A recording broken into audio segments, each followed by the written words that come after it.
लोगों का BK Sharma classes में स्वागत है। हम लोग पिछले वीडियोज़ में प्रेजेंट टेंस के चारों भेद से परिचित हो चुके हैं।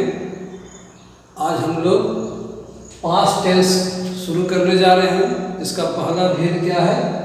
Past indefinite tense. तो पास्ट इंडेफिनिट टेंस से आज हम लोग परिचित होएंगे, है ना। और इस टेंस पर आधारित जितने भी तरह के वाक्य हैं उसको अनुवाद करना सीखेंगे, है ना। तो पास्ट इंडेफिनिट की पहचान क्या है? इससे क्या पता चलता है? इससे पता चलता है कि काम जो है समाप्त हो चुका, ये समाप्त हो चुका, भूतकाल में ही समाप्त हो गया, है ना। अब जैसे हम लोग देखते हैं कि मैंने एक बाग देखा, आपने मुझे एक कलम दी, वह पानी लाई, मैंने पानी ला चुकी, बीत गया काम, हो गया है। वे लोग एक कार खरीद चुके, रवि पत्र लिख चुका, रवि ने पत्र लिखा, है ना। तो इस तरह के जो वाक्य होते हैं वे पास्ट इंडेफिनिट के टेंस के होते हैं। तो पहचान क्या है जी? कि वाक्य की क्रिया के अंत में चुका, चुके, चुकी, आ, ई इत्यादि रहता है ना। तो वो लिख भी दिए हैं कि पहचान एक कि वाक्य की क्रिया के अंत में चुका, चुकी, चुके या ई, ए इत्यादि लगा रहता है। इसका नियम बहुत आसान है, बहुत ही आसान है। इस अनुवाद करके क्या है ये? सबसे पहले आप सब्जेक्ट लिखिए, उसके बाद V2 वर्ब का दूसरा रूप लिख देना है, उसके बाद ऑब्जेक्ट लिख देना है। तो वर्ब के हम लोग मुख्य रूप से ऐसे 4-5 रूप होते हैं, लेकिन मुख्य रूप से वो 3 है। उसको V1, V2, V3 के जैसा जानते हैं हम लोग। जैसे सी देखना, साव देखा, सीन देखा हुआ। उसी प्रकार give, gave, given, bring, brought, brought, buy, bought, bought, write, wrote, written. इससे हम लोग परिचित भी हैं पहले से भी। जैसे इसको जितनी संख्या में आप याद रख सकें उतना फायदा हुआ आपके लिए, है ना। अब जैसे है यहाँ पर हम अनुवाद करते हैं इस नियम के तहत। ये जो बताया गया है निर्देश उसके तहत करेंगे, है ना। पास्ट इंडेफिनिट टेंस पर जो भी आधारित वाक्य हैं उनको इस फॉर्मूला की मदद से हम लोग आराम से अनुवाद कर लेंगे। क्या कहते हैं? सबसे पहले सब्जेक्ट लिखिए। अब सब्जेक्ट है कौन है इसमें? हम बता चुके हैं कि अगर सब्जेक्ट को पहचानना है तो कौन क्वेश्चन करना चाहिए। जैसे मैंने एक बाग देखा, कौन देखा, किसने देखा? तो इसका उत्तर कौन देता है? कौन शब्द देता है? तो मैंने। तो मैं हो गया सब्जेक्ट। तो इस सब्जेक्ट मैं का अंग्रेजी क्या होता है? आई। अब कहता है V2। यहाँ वर्ब कौन है? काम क्या है? देखने का काम हुआ है। देखना का इंग्लिश क्या होता है जी? सी। इसका भी दूसरा रूप क्या होता है? saw। हम लोग क्या लिखेंगे? I saw, मैंने देखा। I saw मतलब मैंने देखा। क्या देखा? ऑब्जेक्ट क्या है? बाग। I saw a tiger, I saw a tiger। ठीक है, ये ऑब्जेक्ट हो गया, बाग हो गया ऑब्जेक्ट। तो I saw a tiger बहुत आसान है।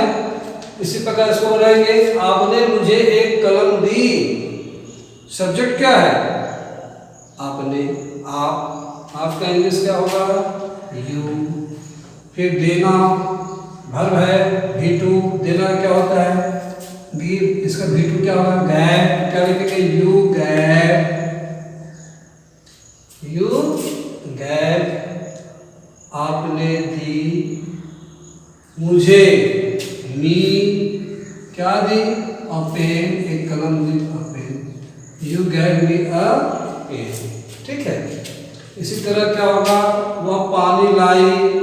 सब्जेक्ट क्या है? वह का क्या रहेगा? सी। लाना का ब्रिंग, ब्राउट, ब्राउट क्या होगा? V2 में ब्राउट। V2 लिखेंगे, सी ब्राउट, सी ब्राउट, क्या ब्राउट भाई? पानी, वाटर, सी ब्राउट वाटर, ठीक है। वे लोग एक कार खरीद चुके, वे लोग का क्या होता है? सब्जेक्ट का वे लोग का दे,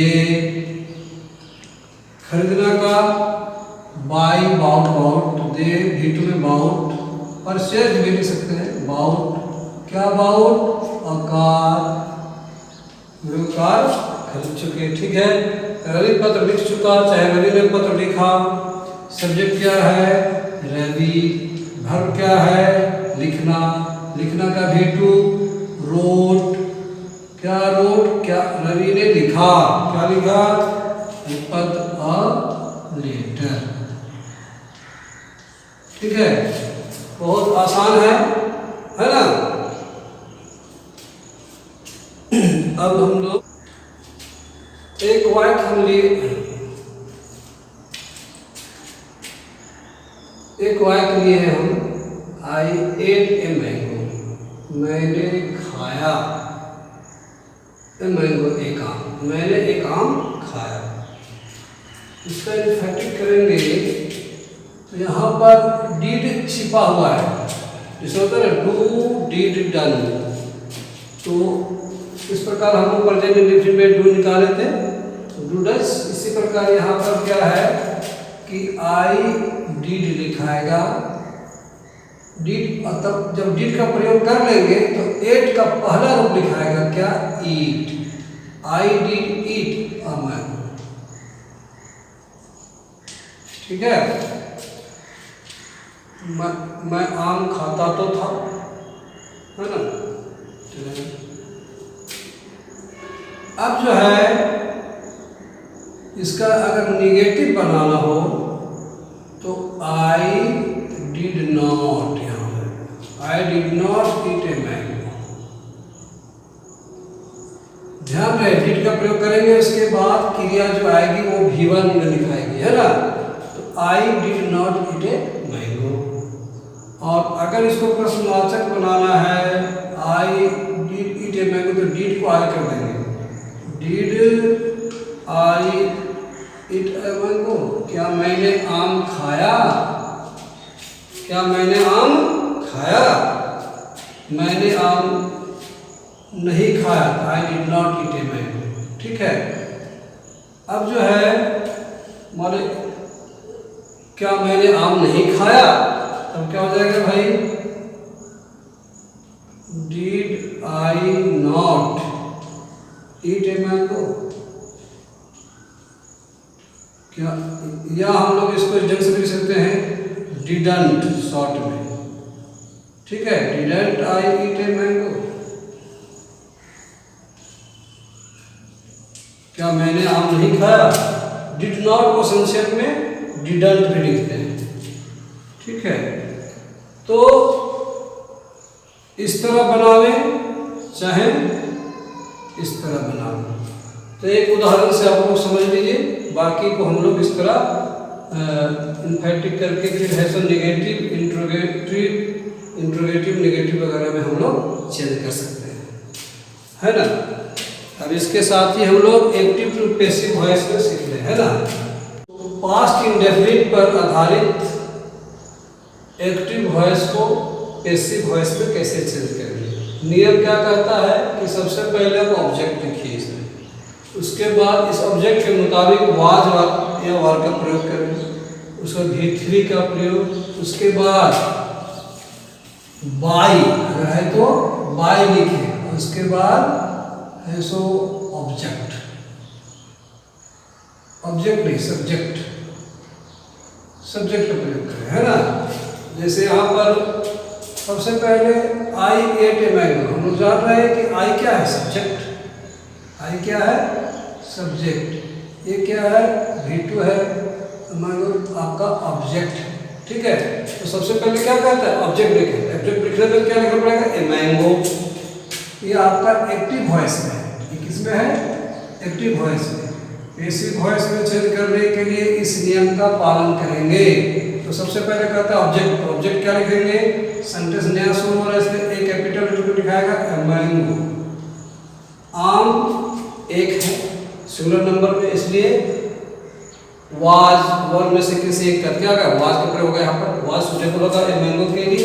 हाँ, 2 मैंगोज 5 मैंगोज, तो हम लोग वर का प्रयोग करते हैं ना। तो ए मैंगो वाज। अब कहता है जो वर्ब है उसका तीसरा रूप एट का तीसरा रूप क्या लोग सीखे हैं, ईट एट ईटेन। क्या सीखे हैं, तो ईटेन हो जाएगा। ईटेन के बाद क्या कहता है, बाय। तो किसके द्वारा, सब्जेक्ट क्या है, आई। तो आई का क्या बदल जाता है, मी में। बाय आई नहीं, हम बता चुके हैं इसमें पहले भी।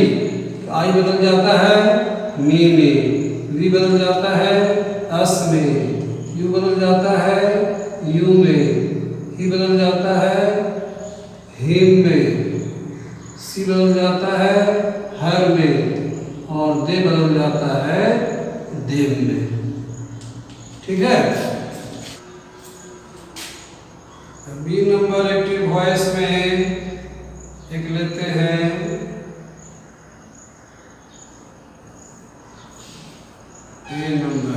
बी नंबर में लेते हैं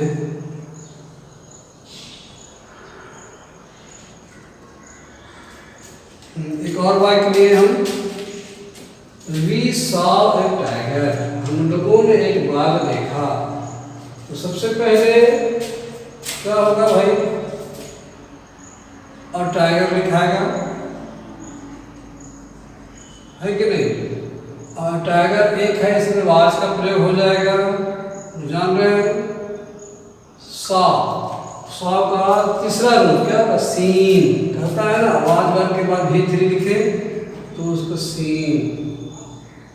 टाइगर वाज सीन, एक बाघ देखा गया, एक बाघ देखा गया। बाय कहता है, इसका सब्जेक्ट क्या है, वी बदल जाता है अस में, बाय अस। ये tiger was scene by us. ठीक है। इसके बाद इसी प्रकार हम लोग है, सी रोड 5 लेटर्स, वह 5 पत्र लिख चुकी। तो यहाँ सबसे पहले क्या लिखाएगा, ऑब्जेक्ट में लेटर्स। तो कितने लेटर्स लिखेंगे भाई, 5। तो क्या करेंगे, 5 लेटर्स, 5 लेटर्स। ये तो प्लूरल नंबर है, third person plural number, 5 letters. एक लेटर तो है नहीं, 5 लेटर्स। तो इसके लिए क्या प्रयोग करेंगे, वर, 5 लेटर्स वर। ठीक है। उसके बाद क्या है, रोड का तीसरा रूप है ना, राइट रूट रिटेन, इधर रूट रिटेन, तो वह रिटेन सी के द्वारा। तो बाय सी किस बदल जाता है, हर में, तो बाय हर।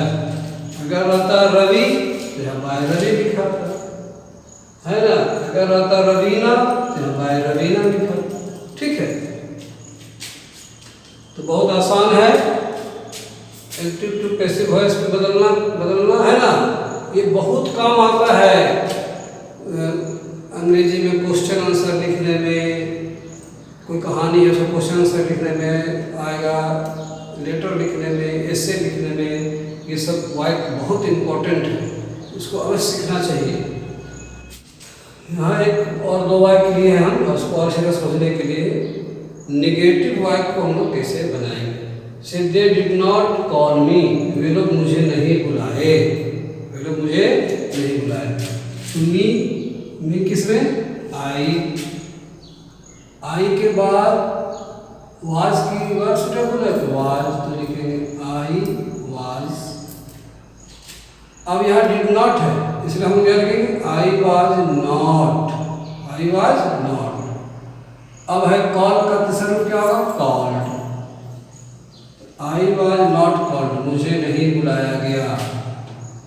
बाय सब्जेक्ट देख किसे बोल जाता है, देव में। यहाँ क्या हो जाएगा, I was not called by Dev. ये दोनों का अर्थ समान है, केवल इसका रूप बदला हुआ, लेकिन अर्थ समान है। वे लोग मुझे नहीं बुलाए, या मैं उनके द्वारा नहीं बुलाया गया। ठीक है। तो निगेटिव वाला को इस प्रकार हम लोग बनाएंगे। यहाँ है देखिए अगला वाक्य, रवि गैव मी ए पेन। इसको हम दो तरह से पैसिव वॉइस चेंज कर सकते हैं, इसलिए इस वाक्य को हमने लिया है। रवि गैव लिए पेन। अब यहाँ पर हम इसको दो तरह से यहाँ लिखेंगे, पहला इस तरह से कि ए पेन के साथ वाज, गिव का गैव का तीसरा रूप क्या होता है, give gave given. A pen was given, किसको गिवेन, मुझे दिया गया, इसलिए गिवेन टू मी। अब किसके द्वारा दिया गया, बाय रवि, रवि के द्वारा दिया गया। A pen was given to me by Ravi. ऐसे चाहे इस तरह भी बना सकते हैं, एक कलम मुझे दी गई, मुझे एक कलम दिया गया, इस तरह तो बनेगा। यहाँ पर अगर हम लोग यहाँ इसको लेते हैं तो इस तरह बन सकता है, आई वाज गिवेन और पेन, मुझे एक कलम दिया गया। आई वाज गिवेन एक पेन का अर्थ क्या हुआ, मुझे एक कलम दिया गया, किसके द्वारा, रवि के द्वारा। यहाँ बाय रवि, ये दोनों के दोनों वाक्य सही हैं। आप इस तरह बना लिख सकते हैं, इस तरह बना सकते हैं, वैसे वैसे। इसी तरह सी ऑफर्ड मी ए चेयर, तो I was offered a chair by her, a chair was offered to me by her, तो इस तरह बना सकते हैं, है ना। गिव, ऑफर, इस तरह के वाक्य को हम दो तरह से बना सकते हैं, ठीक है। इन बारीकियों पर ध्यान दीजिए और इसका अभ्यास कीजिए, है ना, तब आपकी अंग्रेजी मजबूत हो सकती है, ठीक है। Thank you. इस बार हम टेबल नहीं बनाए, क्योंकि टेबल में हर का एक ही चीज़ है, कोई उसमें परिवर्तन नहीं होता है। जैसे मैंने खाया, आई एट, हम लोगों ने खाया, वी एट, तुमने खाया, यू एट, तुम लोगों ने खाया, यू एट, वह खाया, ही एट, वे लोग खाए, दे एट, तो कहीं कोई परिवर्तन नहीं है, इसलिए हमने इसका टेबल नहीं बनाया है, ठीक है। आप लोग अगेन थैंक यू, सब्सक्राइब करना भूलें।